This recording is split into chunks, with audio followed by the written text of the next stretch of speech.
최신 원숭이 두창. 세계보건기구 WHO는 원숭이 두창 바이러스 확산에 대해 7월 27일자로 공중보건 비상사태를 선포했으며, 이는 WHO가 이 바이러스의 전파에 대한 국제적 우려의 최고 수준으로 발표했다. 또한 세계보건기구는 8월 10일자로 원숭이 두창 사례가 78개국에서 18,000명 이상 발견됨에 따라 감염된 사람에 노출된 사람과 노출 위험이 높은 사람에게 표적 백신 접종을 권장했다. 원숭이 두창 증상. 원숭이 두창 증상은 다음과 같습니다. 열, 두통, 근육통 및 요통, 부은 림프절, 오한, 피로, 호흡기 증상. 발진은 생식기 또는 항문 위나 근처에 있을 수 있지만 손, 발, 가슴, 얼굴 또는 입과 같은 다른 부위에도 나타날 수 있다.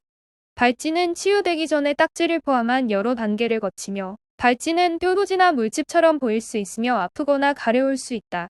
위와 같은 증상은 모두 나타날 수도 있고 또는 일부만 나타날 수 있다.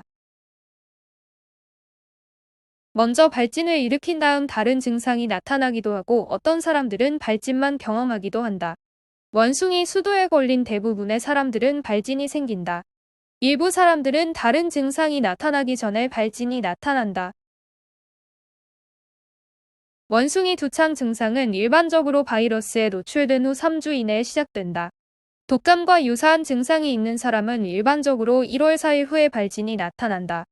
원숭이 두창은 증상이 시작될 때부터 전파되고 발진이 치유되고 딱지가 모두 떨어지고 새로운 피부층이 형성될 때까지 감염이 퍼질 수 있다. 질병은 일반적으로 2-4주 기간 동안 지속된다.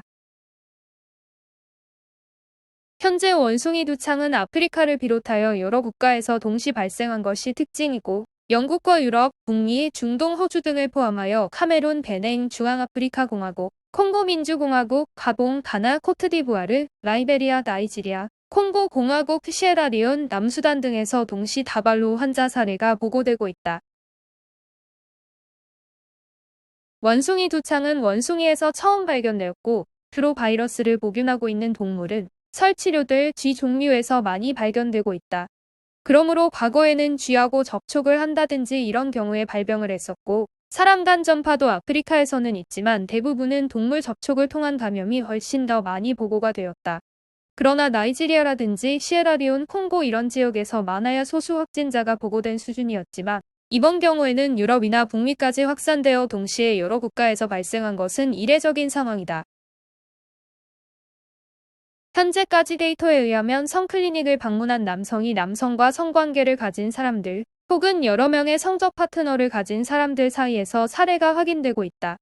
원숭이 두창의 발생 상황은 증가하고 있으며 WHO는 추가 확산을 방지하기 위해 원숭이 두창에 대한 감염 위험이 높은 사람들에게 정확한 정보를 제공하는 데 중점을 두고 있다. WHO는 원숭이 두창 감염 위험군으로는 원숭이 두창에 걸린 사람과 가까운 신체 접촉을 한 사람들이다.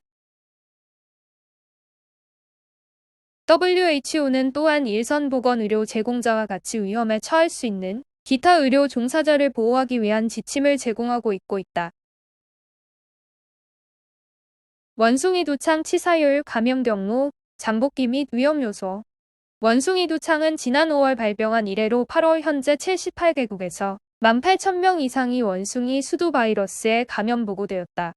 지금까지 사망자는 5명으로 보고되고 있으며 원숭이 두창이 풍토병인 중앙아프리카와 서아프리카 외에는 사망자가 없었다. 이는 치사율이 약 0.03%임을 시사한다.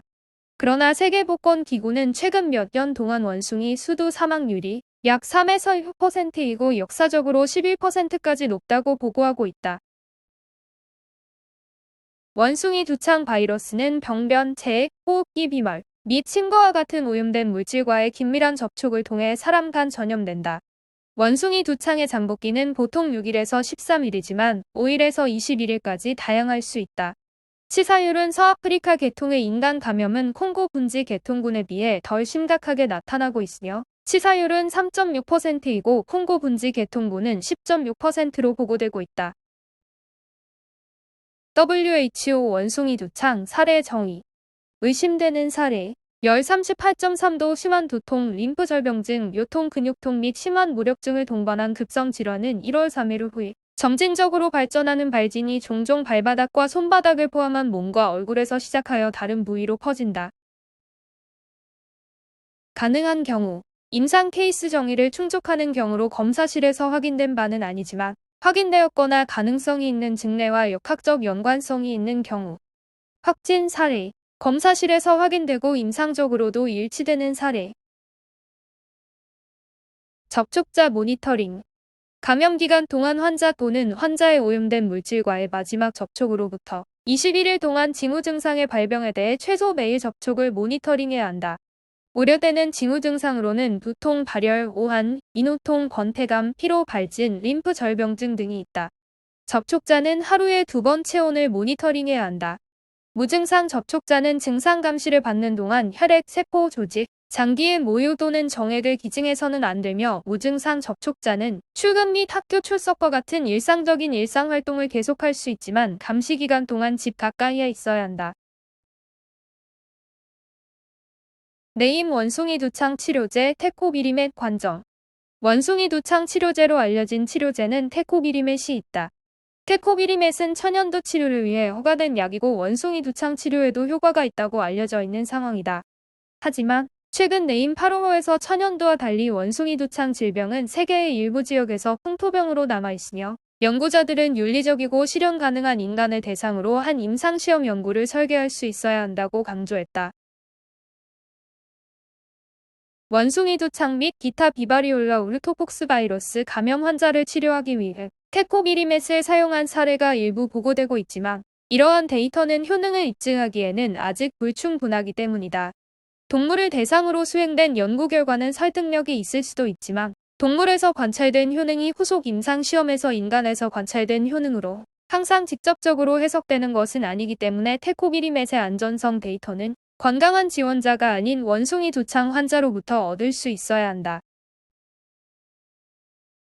따라서 원숭이 두창에 걸린 인간을 대상으로 하는 대규모 무작위 임상시험 연구가 필요할 실정이고 이를 위해 미국 국립보건원 NIH는 테코비리멧의 안전성과 효능을 평가하기 위해 콩고 민주공화국에서 무작위 대조군 시험 연구를 진행하고 있다.